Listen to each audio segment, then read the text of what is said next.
This video is the first in a series of 4 lectures that explains the response paper assignments that you will complete in this class. In fact, beginning with this week. In this particular lecture, I will cover the basic requirements of this assignment. This will include an explanation of the purpose of the assignment, how many papers you must complete, how you will submit your papers, the due dates of the assignments, the structure and format of the papers, and the prompts you will respond to when writing your paper. Now, one important note before we begin. This video was made with documents for a section of this course that was taught in the fall of 2021. This means that if you are not taking this class in the fall of 2021, then some of the specific information on the documents you will see, such as the precise number of response paper opportunities, or maybe the due dates for those papers, may not apply to you.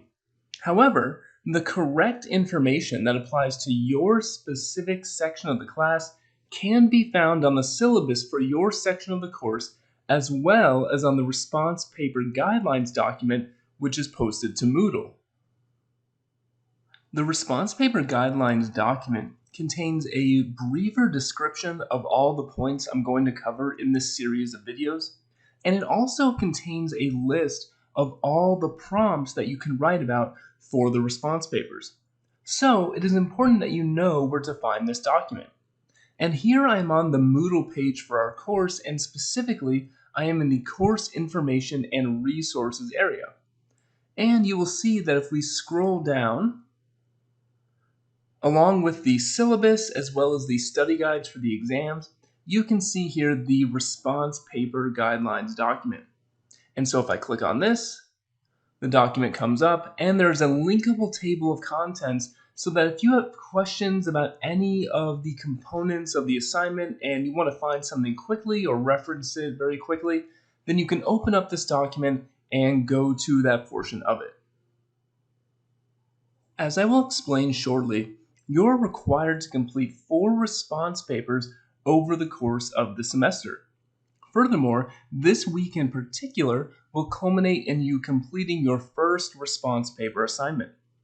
Now, in order to do this successfully, it is important that you complete the readings for this week. One of these readings I will use as an example of how to write a response paper. That is, in the videos this week, I will take you through my thought process of how I would go about writing a response paper on this reading if I were a student. The article I will use to illustrate the process of writing a response paper is by Christopher Pines and is entitled 7 Arguments Against Extra Credit. This is also the first reading that you are required to complete for this week. The second reading for this week is entitled Download This Essay, A Defense of Stealing eBooks, and it is written by Andrew Forsheims. This is the reading that you will write your first response paper on, and this paper will be due at the end of this week. And again, for the exact due date for this assignment, please consult the course syllabus. My hope is that after completing the material for this week, you will have a better sense of how the points we learned about arguments and argument forms can be applied to understanding and analyzing philosophical writing. Specifically, the goal will be for you to become better acquainted with how to identify and outline arguments found in longer pieces of philosophical writing, and to gain an understanding of how to criticize and evaluate philosophical arguments.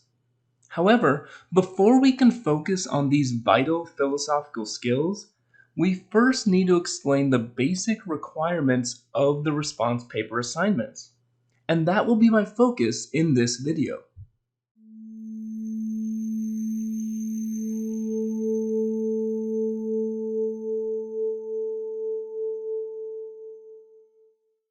I want to begin by saying a few things about the purpose of this assignment.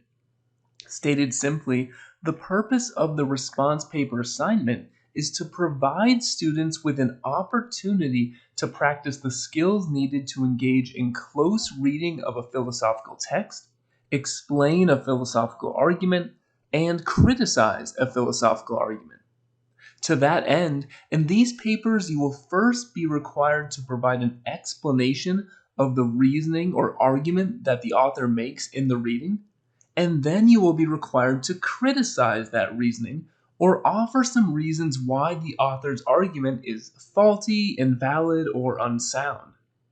Now, one question you might have at this point is the following: why am I required to criticize the argument of the author I am writing about?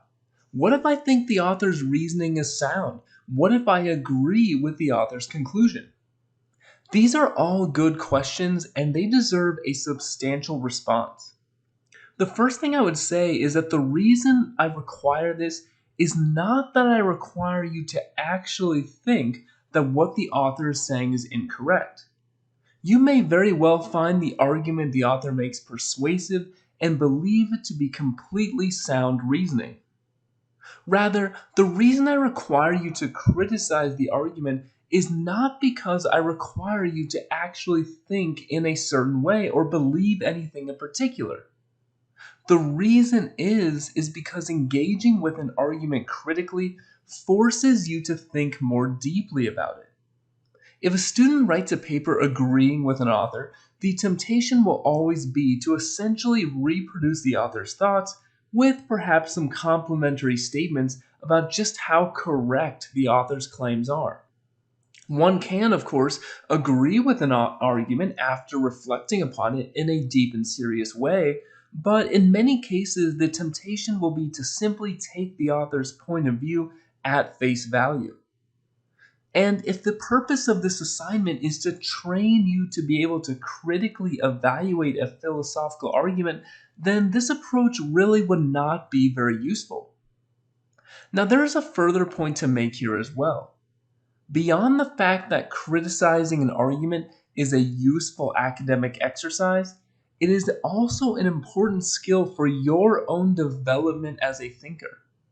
In fact, I would point out that not only do I believe it is perfectly fine to engage in criticism of a position you think is correct, I would go even further and claim that doing so is a positive good.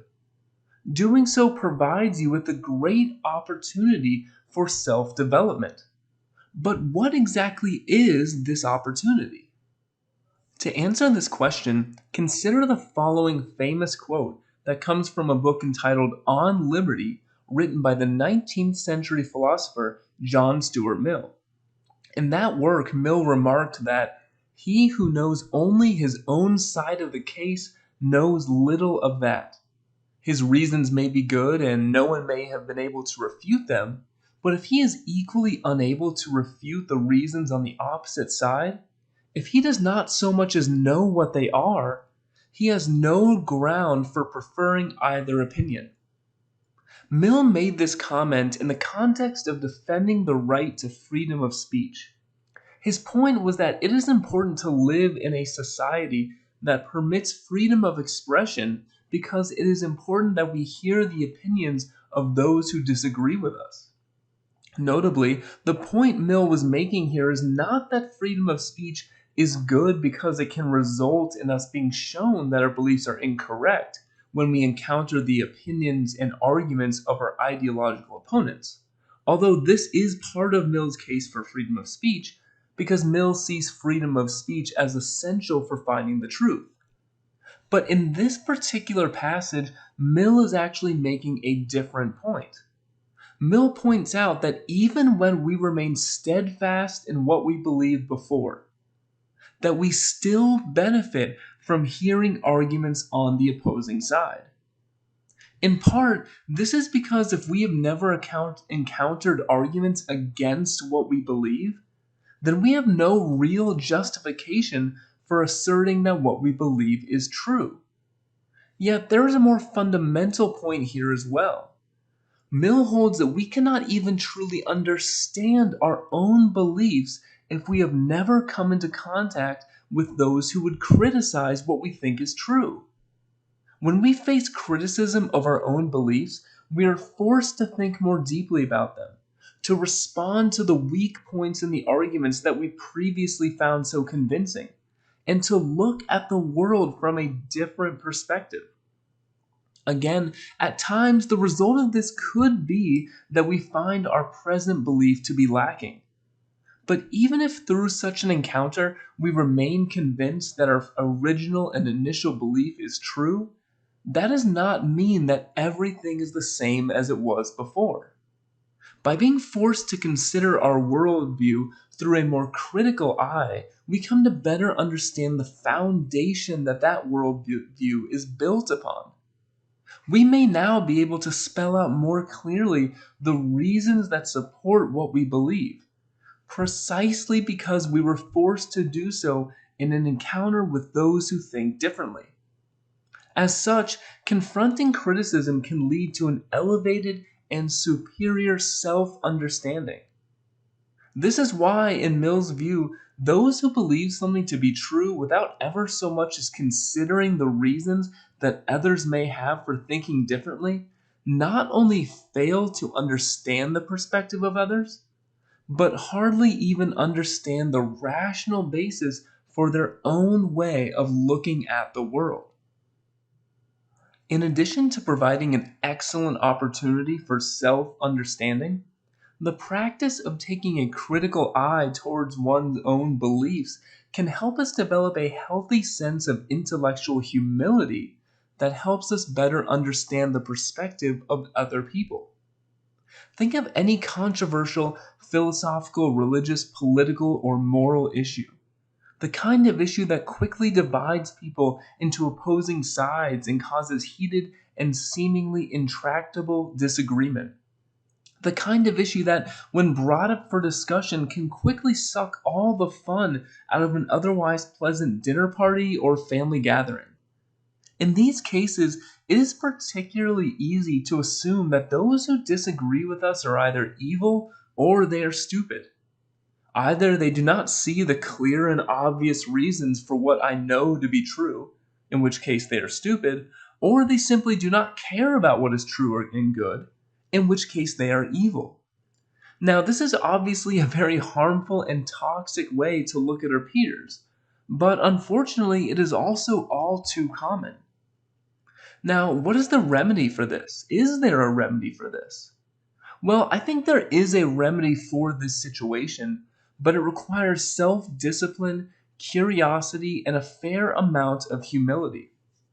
The remedy is an honest engagement with those who disagree with us.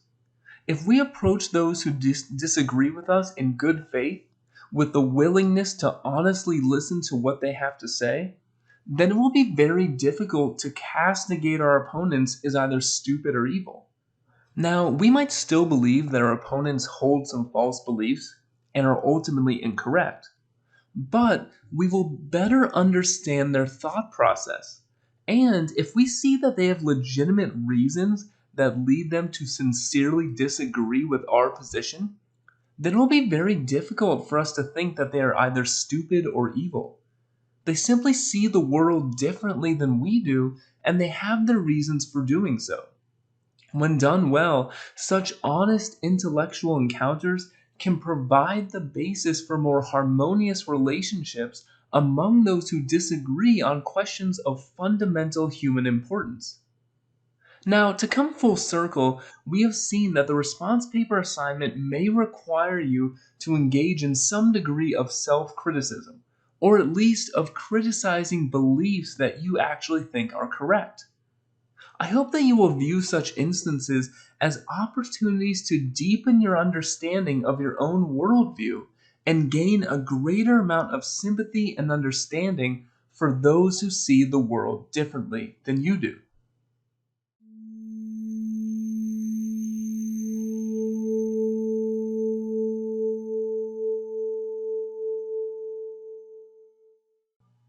What you are currently looking at is the first page of the Response Paper Guidelines document. Recall that this document can be found in the Course Resources and Information area of Moodle. First, let's discuss how many papers you are required to complete. There are 6 opportunities to submit a response paper throughout the course of this semester. However, you are only required to submit papers for 4 of these opportunities. Which 4 papers you complete is up to you, with the exception of the following three qualifications. First, every student is required to complete response paper 1. This is the assignment that is due at the end of this week. This assignment is meant to be the culmination of the material for this week, in which you will learn how to explain and criticize philosophical arguments.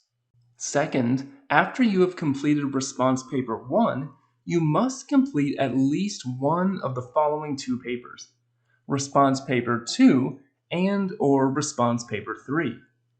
If you wanted to, you could turn in both of these and have 3 of your 4 papers completed.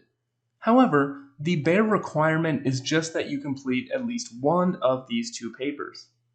The reason for this requirement is to ensure that you complete at least 2 papers in the first half of the course.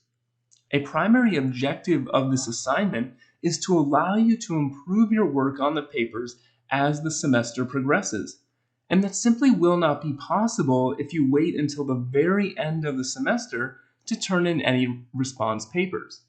So, this requirement ensures that half of the papers you write will come in the first half of the course. Third, you are not permitted to complete any more than 4 papers. For instance, you cannot complete 5 papers in order for a higher grade on the 5th paper to replace a lower grade on an earlier paper. However, you should keep in mind that a lower grade on an earlier paper is not going to ruin your grade in the class. Because philosophy is likely a new subject for many in the class, my expectation is that your work on earlier assignments will not be as good as your work on later assignments. Furthermore, when I make final grade adjustments at the end of the semester, one thing I take into account is improvement on the response paper assignments. Those students who displayed consistent improvement on these assignments may be eligible to have their borderline grade bumped up to the next letter category. Now, let's turn to the due dates for the response papers. Each response paper has its own due date, and a paper will not be accepted once its due date has passed. There are 2 places in which you can find the due date for each response paper assignment. The first place you can see the due date for the response papers is on the course schedule of the syllabus. For instance, in this case we see from the course schedule that response paper 1 is due during week 2 of the class by the end of the day on Sunday of that week. To take another example, if we move to week 3 of the course schedule, we can see that response paper 2 is also due by the end of the day on Sunday, in this case of week 3. Now, in the vast majority of the cases, the response papers will always be due by the end of the day on Sunday of the week in which that particular paper is assigned. It is possible there could be some rare exceptions to this, so remember to always consult our actual course syllabus and the weekly instruction letters for the exact due dates for all assignments. The second place you can find the due dates for each response paper assignment is on the response paper guidelines document itself. Currently, you are looking at section 5 of the table of contents of that document. This section shows that there is a separate area of the document which contains information for each response paper assignment. Information for response paper 1 can be found on page 10, information for response paper 2 can be found on page 11, etc. Now, suppose I wanted to find out further information about response paper 1. I would simply click on the line for response paper 1 in the table of contents. Here once again, we see that response paper 1 is due at the end of the day on Sunday of week 1. In addition, you will also notice that this area of the response paper document describes the essay prompt for response paper 1. The prompt is what will tell you what you specifically are supposed to write about, and it will also provide you with some guidance that will help you as you seek to explain and critique the reading. I will provide further explanation of the response paper prompts later in this video. Finally, it may also be helpful to point out where you should submit your response paper assignments through Moodle. Suppose you wanted to turn in a response paper that was due in week 2 of the class. You would visit the week 2 area of Moodle, which is currently on your screen. In order to find where to submit your response paper, we can scroll down to the bottom of this area.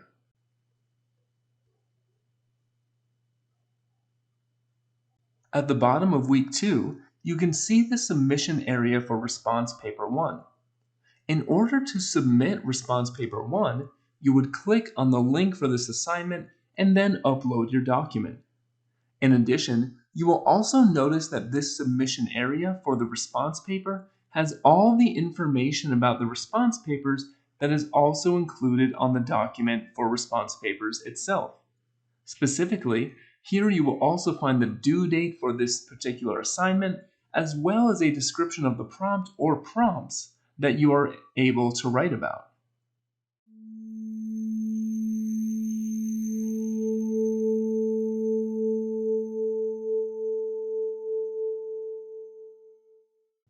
Let's turn to a discussion of the format of your response paper.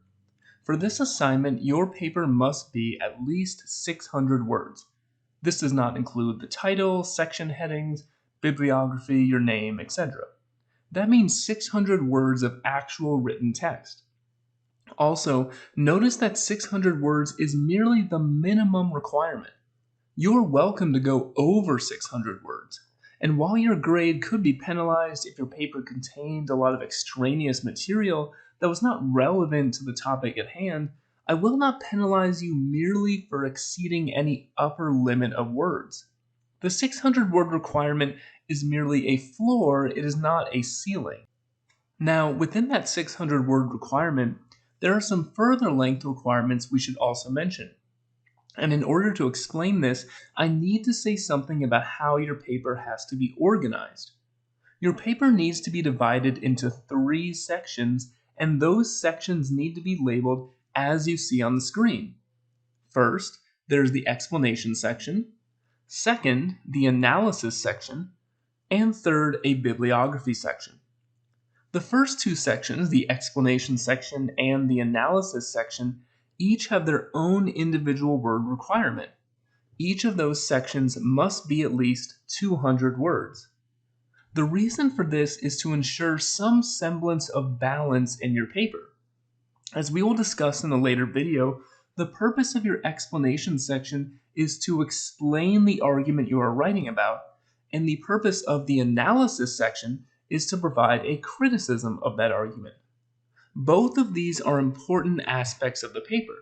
You would not, for example, want to spend 590 words explaining the argument only to just have a single sentence in which you criticize it.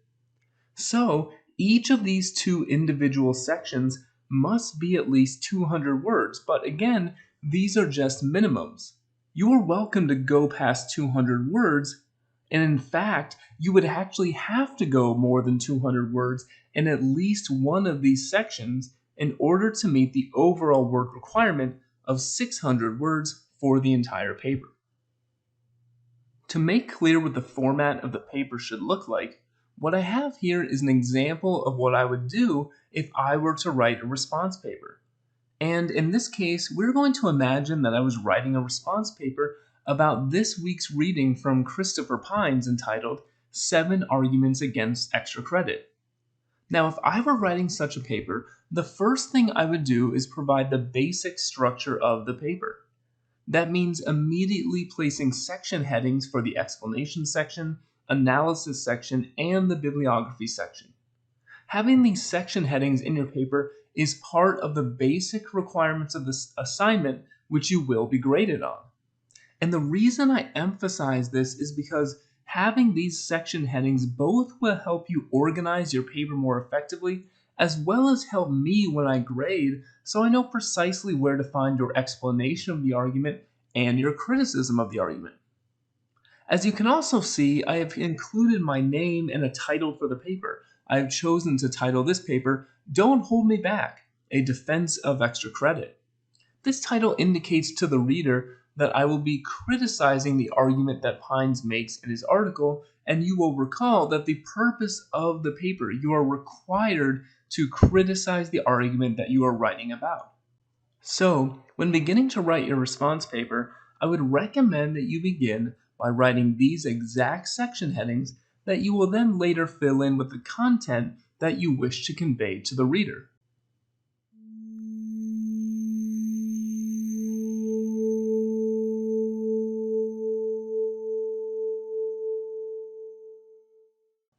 The final thing I want to do in this video is make a few points about the prompts for the response paper assignments.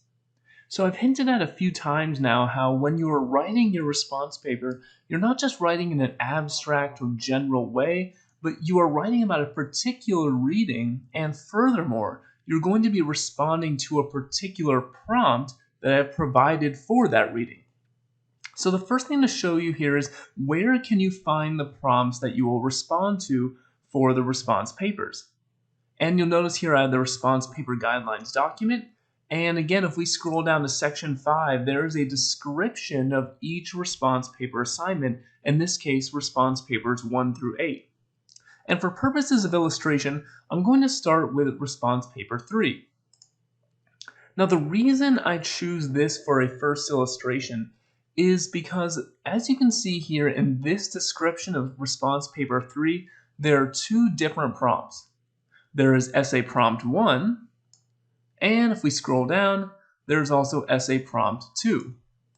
So of course you might wonder, well, do I have to respond to both of these or some combination of them? When there is more than one essay prompt, and sometimes there won't be, sometimes there will only be one, but when there is more than one essay prompt, you choose one and only one of those prompts to respond to. So in this particular case, for response paper 3, you would either respond to essay prompt 1 or you would respond to essay prompt 2, but you would not respond to both.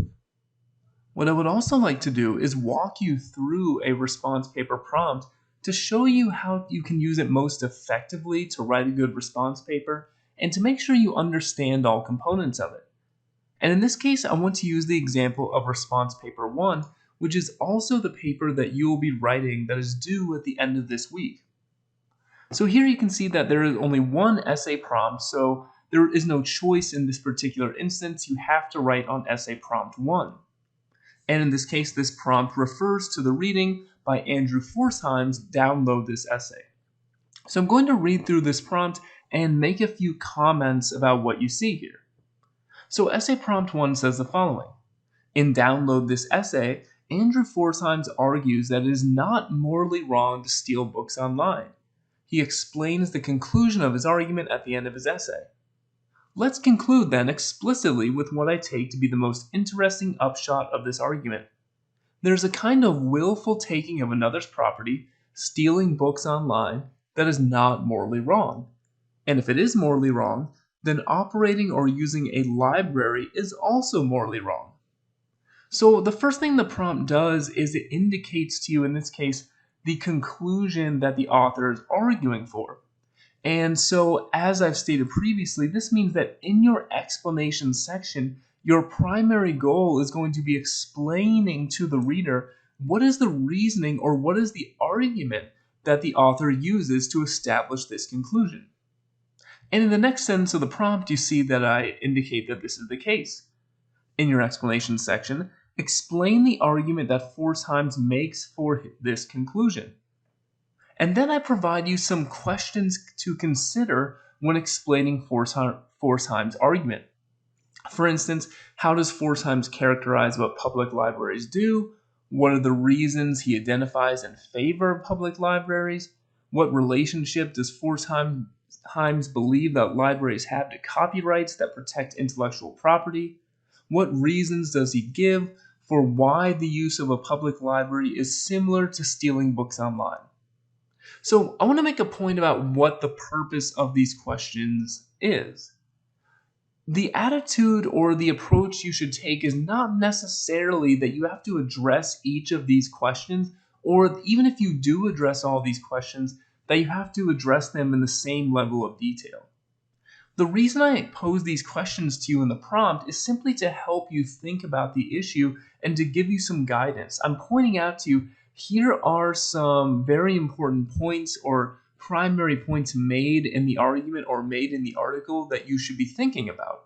However, what you emphasize or what you focus on in the paper could be different depending on your particular goal, so you shouldn't think that you absolutely have to provide an answer to all of those questions. And in this way, as we will see later, the response paper assignment is different from the essays you will write for the exams. Okay, so the first part of the prompt really indicates to you what the conclusion is and gives you some questions to think about when you are explaining how the author argues for that conclusion. The prompt then concludes by saying something about the analysis section. So the prompt says, then in your analysis section, criticize the argument Forsheims makes here. And in particular, I would encourage you to consider the following question. Is the analogy that Forsheims draws between using public libraries and stealing books online a good analogy, or is the analogy faulty? So I've done two things. Again, I've re-emphasized for you that in your analysis section, you must criticize the argument you're writing about. The idea is to pose some problems for the argument. And then furthermore, I've given you a critical question to think about when criticizing the argument. Namely, is this analogy that Forsheims relies on between using a public library and stealing books online, is that really a good analogy, or are there some differences that really matter from a moral point of view? So that's what the prompt does. Tells you a little bit about what the author is arguing for, gives you some questions to think about, and points you in certain directions of how you might criticize the argument. A final important point is this. While the prompts do allow some latitude as to how you will approach the assignment, and different students may approach the assignment somewhat differently, you still want to make sure that you're responding to the specific argument identified in the prompt.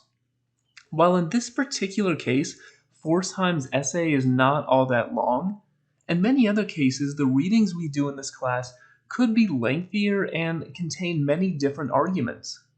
So one of the purposes of giving you the prompt is to place your attention more narrowly on one specific portion of the reading and on one specific argument from that reading. This will allow you to go into more detail in your explanation and analysis and overall make your writing much more focused. As such, it is vital that when completing these assignments, you focus specifically on the argument that is identified for you in the prompt.